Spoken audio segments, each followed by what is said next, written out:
अर्जुन कृष्ण युद्ध।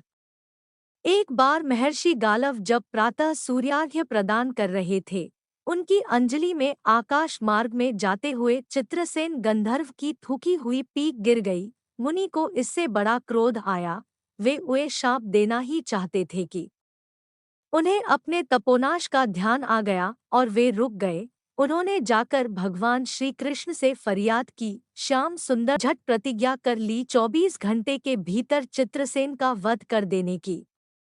ऋषि को पूर्ण संतुष्ट करने के लिए उन्होंने माता देवकी तथा महर्षि के चरणों की शपथ ले ली। गालव जी अभी लौटे ही थे कि देवर्षि नारद वीणा झनकारते पहुंच गए। भगवान ने उनका स्वागत किया। शांत होने पर नारद जी ने कहा, प्रभु, आप तो परमानंद कहे जाते हैं। आपके दर्शन से लोग विषाद मुक्त हो जाते हैं, पर पता नहीं क्यों आज आपके मुख कमल पर विषाद की रेखा दिख रही है।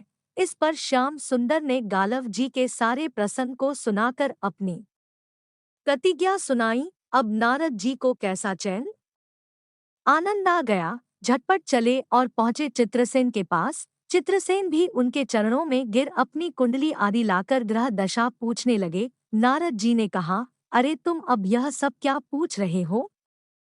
तुम्हारा अंतकाल निकट आ पहुंचा है। अपना कल्याण चाहते हो तो बस कुछ दान पुण्य कर लो। 24 घंटों में श्री कृष्ण ने तुम्हें मार डालने की प्रतिज्ञा कर ली है। अब तो बेचारा गंधर्व घबराया। वह इधर उधर दौड़ने लगा। वह ब्रह्मधाम, शिवपुरी, इंद्रियमृण सभी के लोकों में दौड़ता फिरा, पर किसी ने उसे अपने यहाँ ठहरने तक नहीं दिया।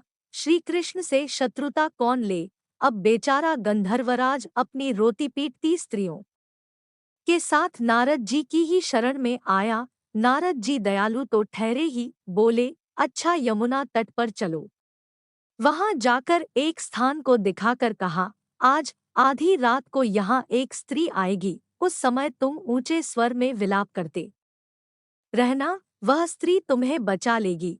पर ध्यान रखना, जब तक वह तुम्हारे कष्ट दूर कर देने की प्रतिज्ञा न कर ले, तब तक तुम अपने कष्ट का कारण भूलकर भी मत बताना। नारद जी भी विचित्र ठहरे। एक ओर तो चित्रसेन को यह समझाया, दूसरी ओर पहुंच गए अर्जुन के महल में सुभद्रा के पास। उससे बोले, सुभद्रे, आज का पर्व बड़ा ही महत्वपूर्ण है।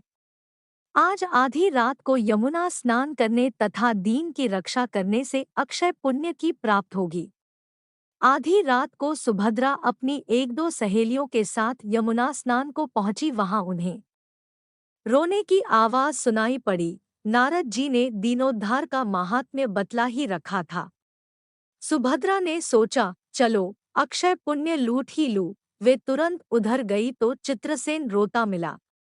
उन्होंने लाख पूछा, पर वह बिना प्रतिज्ञा के बतलाए ही नहीं। अंत में इनके प्रतिज्ञाबद्ध होने पर उसने स्थिति स्पष्ट की। अब तो यह सुनकर सुभद्रा बड़े धर्म संकट और असमंजस में पड़ गई। एक ओर श्री कृष्ण की प्रतिज्ञा, वह भी ब्राह्मण के लिए, दूसरी ओर अपनी प्रतिज्ञा। अंत में शरणागत त्राण का निश्चय करके वे उसे अपने साथ ले गई। घर जाकर उन्होंने सारी परिस्थिति अर्जुन के सामने रखी। अर्जुन का चित्रसेन मित्र भी था। अर्जुन ने सुभद्रा को सांत्वना दी और कहा कि तुम्हारी प्रतिज्ञा पूरी होगी। नारद जी ने इधर जब यह सब ठीक कर लिया, तब द्वारका पहुंचे और श्री कृष्ण से कह दिया कि महाराज, अर्जुन ने चित्रसेन को आश्रय दे रखा है, इसलिए आप सोच विचार कर ही युद्ध के लिए चलें। भगवान ने कहा, नारद जी, एक बार आप मेरी ओर से अर्जुन को समझाकर लौटाने की चेष्टा करके तो देखिए। अब देवर्षि पुनः दौड़े हुए द्वारका से इंद्रप्रस्थ पहुंचे। अर्जुन ने सब सुनकर साफ कह दिया, यद्यपि मैं सब प्रकार से श्री कृष्ण की ही शरण हूँ और मेरे पास केवल उन्हीं का बल है, तथापि अब तो उनके दिए हुए उपदेश क्षात्र धर्म से कभी विमुख न होने की बात पर ही दृढ़ हूँ। मैं उनके बल पर ही अपनी प्रतिज्ञा की रक्षा करूँगा। प्रतिज्ञा छोड़ने में तो वे ही समर्थ है।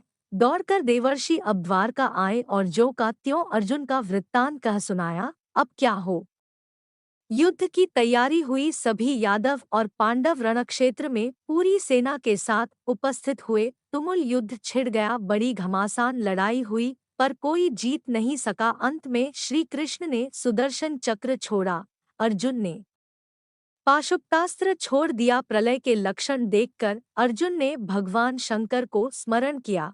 उन्होंने दोनों शस्त्रों को मनाया। फिर वे भक्तवत्सल भगवान श्री कृष्ण के पास पहुँचे और कहने लगे, प्रभु राम सदा सेवक रुचि राखी, वेद पुराण लोक सब राखी। भक्तों की बात के आगे अपनी प्रतिज्ञा को भूल जाना तो आपका सहज स्वभाव है। इसकी तो असंख्य आवृत्तियां हुई होंगी। अब तो इस लीला को यहीं समाप्त कीजिए। बाण समाप्त हो गए। प्रभु युद्ध से विरत हो गए। अर्जुन को गले लगाकर उन्होंने युद्धश्रम से मुक्त किया, चित्रसेन को अभय किया। सब लोग धन्य धन्य कह उठे, पर गालव को यह बात अच्छी नहीं लगी। उन्होंने कहा, यह तो अच्छा मजाक रहा। स्वच्छ हृदय के ऋषि बोल उठे, लो मैं अपनी शक्ति प्रकट करता हूँ। मैं कृष्ण, अर्जुन, सुभद्रा समेत चित्रसेन को जला डालता हूँ। पर बेचारे साधु ने ज्यों ही जल हाथ में लिया, सुभद्रा बोल उठी, मैं यदि कृष्ण की भक्त हूँ और अर्जुन के प्रति मेरा प्रतिव्रत्य पूर्ण हो तो यह जल ऋषि के हाथ से पृथ्वी पर न गिरे। ऐसा ही हुआ। गालव बड़े लज्जित हुए। उन्होंने प्रभु को नमस्कार किया और वे अपने स्थान पर लौट गए। तदनंतर सबो अपने अपने स्थान को पधारे।